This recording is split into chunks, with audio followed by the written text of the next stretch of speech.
औज़ुबिल्लाहि बिस्मिल्लाहिर्रहमानिर्रहीम रब्बी यस्सिर वला तुअस्सिर वतम्मिम बिल खैर व बिका नस्तईन आमीन या इलाही आमीन रब्बी ज़िदनी इल्मा रब्बी ज़िदनी इल्मा रब्बी ज़िदनी इल्मा। नाज़रीन, आज का जो हमारा टॉपिक है वो है challenges of globalisation for the third world nations. आज हम इसके ऊपर बात करेंगे। सबसे पहले अगर देखें तो globalisation has brought significant changes in economy, social and political landscape of nations worldwide. While it has opened up opportunities for the growth and development, it has posed numerous challenges, particularly for the third world nations. अब ये देख लें कि first world, second world और third world कौन सी Nations हैं। आप अगर कोल्ड वार इरा के देखें तो यूएस एंड यूएसएसआर दो ब्लॉक्स थे। जो यूएस का ब्लॉक था उसको फर्स्ट वर्ल्ड कहते हैं, जो यूएसएसआर का ब्लॉक था उसको सेकंड वर्ल्ड कहते हैं, और जो इन दोनों ब्लॉक्स में नहीं था वो उसको थर्ड वर्ल्ड कहते हैं।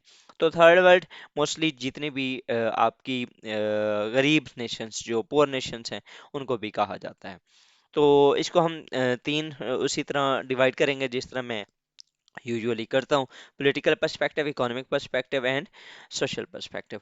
तो पॉलिटिकल पर्सपेक्टिव से देखा जाए तो ज़्यादातर जो थर्ड वर्ल्ड नेशंस हैं वहाँ पर पॉलिटिकल इंस्टेबिलिटी है। रीज़न क्या है? वहाँ पर ग्लोबल पावर्स का इंटरफेरेंस है। ठीक है, वो ज़्यादातर वहाँ पर जो इंटरनल कन्फ्लिक्ट्स होते हैं उनके अंदर उनको हवा देते हैं और फिर वहाँ से अपने जो मतलब हैं वो निकालते हैं और उस मुल्कों को डिस्टेबलाइज करते हैं।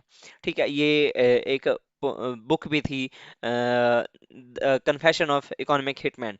ठीक है, टिम मार्शल की शायद बुक है, या बहरहाल अब एग्जैक्ट मुझे नाम उनका याद नहीं है। तो the confession of economic hitman बहुत अच्छी बुक है, ट्राई कीजिएगा अगर आप रीड कर सकें तो।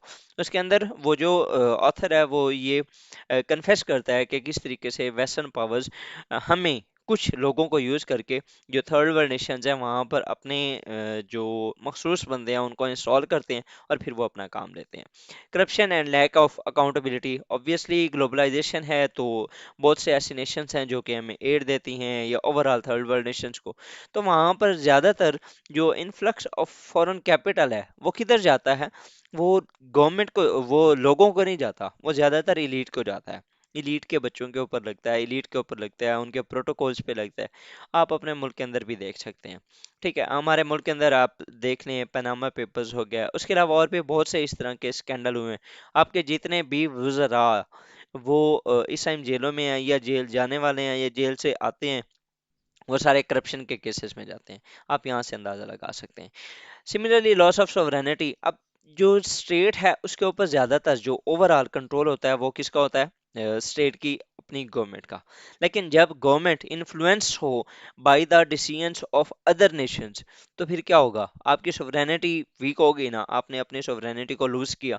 तो similar is the case with the third world Nations कि जब ग्लोबलाइजेशन का इरा होता है, जब ग्लोबलाइजेशन वहां पर ज्यादा प्रिवेल करती है, तो फिर क्या होता है? वहां पर जो गवर्नमेंट्स होती हैं उनके डिसीजंस को वो ऑर्गेनाइजेशंस, या जिनको आप एमएनसीज कहते हैं, मल्टी नेशनल कॉरपोरेशंस, ठीक है, वो जो हैं वो वहां पर जाके अपने जो गवर्नमेंट्स होती हैं उनके डिसीजंस को इन्फ्लुएंस करती हैं। ठीक है, तो इससे भी क्या होता है कि आपकी जो सोवरेनिटी है वो काफ़ी लूज होती है। अब इकोनॉमिक, प्योरली अगर इकोनॉमिक पर्सपेक्टिव से देखा जाए तो इसमें क्या होता है कि globalisation has exacerbated economic disparities. किस तरीके से जी? Sweatshops in Bangladesh where workers and your long hours. अच्छा, अब ये क्या करती हैं? जितनी भी एमएनसीज होती हैं वो वहां पर जाके वहाँ के लिहाज से एम्प्लॉयज़ को हायर करती हैं और वहाँ के लिहाज से ही एम्प्लॉयज़ से काम लेती हैं। हालांकि अगर इंटरनेशनल स्टैंडर्ड्स के मुताबिक देखा जाए तो जो मेजर जो ऑर्गेनाइजेशन होती हैं वो बहुत ज़्यादा रिलैक्सेशन देती हैं अपने एम्प्लॉयज़ को। लेकिन क्योंकि वो उस इन्वायरमेंट में होती हैं जहाँ पर वर्किंग आवर्स बहुत ज़्यादा होते हैं, लोगों के साथ इजीली पेश नहीं किया जाता, उनको उस तरीके से पे नहीं दी जाती, सैलरीज के इश्यूज होते हैं, तो वो सारा कुछ मीन के वहाँ का जो लोकल इन्वायरमेंट होता है उसके मुताबिक इवन के इंटरनेशनल स्टैंडर्ड्स की जो ऑर्गेनाइजेशन होती हैं वो भी रोल कर रही होते हैं, प्ले कर रही होती हैं। तो इससे क्या होता है? जो इकोनॉमिक डिस्पैरिटीज होती हैं, वो जो एक रिच पुअर गैप है ना, वो और ज़्यादा बढ़ जाता है। अच्छा, वल्नरेबिलिटी टू इकोनॉमिक शॉक्स, अब फॉर एग्जांपल ग्लोबलाइजेशन है, ग्लोबलाइजेशन से हमारी जो दुनिया भर की मार्केट्स हैं वो सारी सिंक हैं। जब वो सारी सिंक होंगी तो अगर मुल्क के किसी एक खिते के अंदर कोई इकोनॉमिक स्लो डाउन होता है या वहां पर कोई क्रैश होती है इकोनॉमी, तो मुल्क के दूसरे खित्ते पे आप उसका असर देखेंगे। आप कोविड-19 देख लें, आप 2008 के इकोनॉमिक क्राइसिस देख लें, आप 1929 का जो इकोनॉमिक डिप्रेशन है वो देख लें, तो दुनिया भर के अंदर अगर फॉर एग्जांपल कोई एक मार्केट डाउन होती है तो बाकी सारी मार्केट्स भी डाउन हो जाती हैं। तो ये एक बहुत बड़ा इकोनॉमिक शॉक्स की वजह से वल्नरेबिलिटी है। Dependency on the foreign aids, ये ऑलरेडी मैं आपको कुछ बता भी चुका हूँ कि हम आईएमएफ, वर्ल्ड बैंक या इस तरह की जितनी भी ऑर्गेनाइजेशंस हैं जो कि हमें एड वगैरह प्रोवाइड करती हैं, तो जो थर्ड वर्ल्ड नेशंस हैं वो ज़्यादा उनके ऊपर डिपेंडेंट हो जाती हैं। सर जी, ट्रेड इम्बैलेंस, अब आप देखें कि आपका जो जितना भी वेस्टर्न वर्ल्ड है या फर्स्ट वर्ल्ड है, ठीक है, उसके साथ थर्ड वर्ल्ड की जो ट्रेड होती है वो इस तरीके से होती है, मतलब कि वो यहाँ पर होती हैं और ये जो थर्ड वर्ल्ड होती हैं वो बहुत बिलो होते हैं। मीन के इनके दरमियान जो ट्रेड डेफिसिट होता है वो बहुत ज़्यादा होता है। आप जो दे रहे होते हैं वो सस्ते दामों ले रहे होते हैं, दे रहे होते हैं, जब चीज़ें ले रहे होते हैं तो वो काफ़ी महंगे दामों ले रहे होते हैं। तो ये जो एक ट्रेड इम्बैलेंस है इससे भी इनको काफ़ी नुकसान होता है। ऐसा ही वैल्यूएशन, अगर फॉर एग्जांपल आप अपना सी एस एस जो ऐसे है उसको इवेल्युएट करवाना चाहते हैं, तो आप इस नंबर के ऊपर कांटेक्ट कर सकते हैं। ये जो इवेल्युएशन होती है वो आपके ऐसे के अंदर बहुत ज़्यादा इंपॉर्टेंट होती है। अगर फॉर एग्जांपल आप नहीं करवाते तो आप एग्जाम हॉल के अंदर जाके वो गलतियां करते हैं जो आप सिंपल कर सकते हैं। ठीक है, तो अगर आप अपने आप को इम्प्रूव करना चाहते हैं तो I would recommend, highly recommend, कि आप अपना साल ज़ाया ना करें। आप अपनी किसी भी टीचर से, ज़रूरी नहीं है कि मुझे, किसी भी टीचर से इवैल्यूएशन लाजमी करवाएं ताकि आपको पता चल सके कि आपकी गलतियां क्या हैं। ये ना हो कि आप एग्जाम हॉल के अंदर जाके वो गलतियां करें और अपनी पूरी 1 से 2 साल की जो मेहनत है उसको ज़ाया कर बैठें।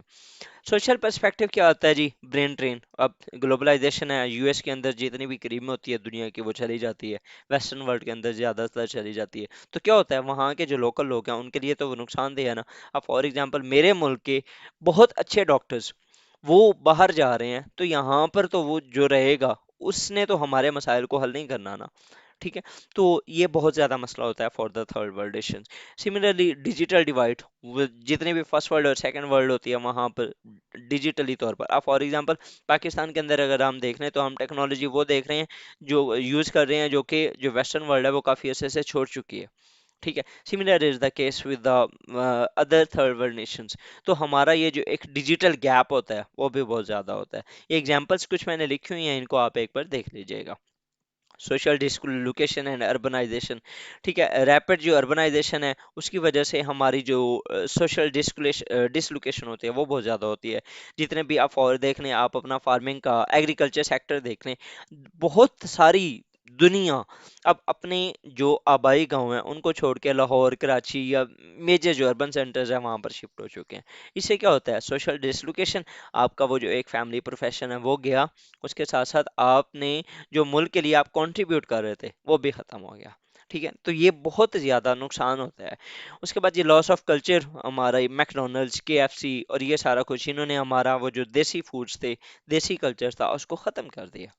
ठीक है, खत्म नहीं किया तो एट लीस्ट उसको बहुत ज्यादा कम कर दिया है। ठीक है, हमारा जो ओवरऑल अब इन्वायरमेंट है उसके अंदर वेस्टर्न फूड बहुत ज्यादा पॉपुलर कंसीडर किया जाता है। उसके बाद ये इन्वायरमेंटल डिग्रेडेशन, जितना काम इकोनॉमी का वेस्टर्न वर्ल्ड करती है उतना ज़्यादा हम नहीं करते। हमारी जो थर्ड वर्ल्ड नेशंस होती हैं, जितना इंडस्ट्री का इंफ्रास्ट्रक्चर उनका है उतना हमारा नहीं है।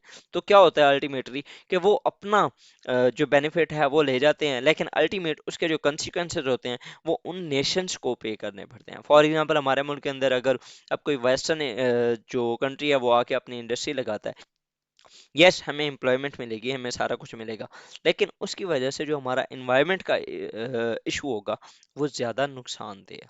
तो ये भी बहुत बड़ा प्रॉब्लम है। तो ये था हमारा आज का टॉपिक। इंशाल्लाह ताला नेक्स्ट किसी और टॉपिक के साथ हाजिर होंगे। टिल देन थैंक यू, अल्लाह हाफिज़। अगर आपको अच्छा लगे तो इसे लाइक करें, शेयर करें, सब्सक्राइब करें। Thank you.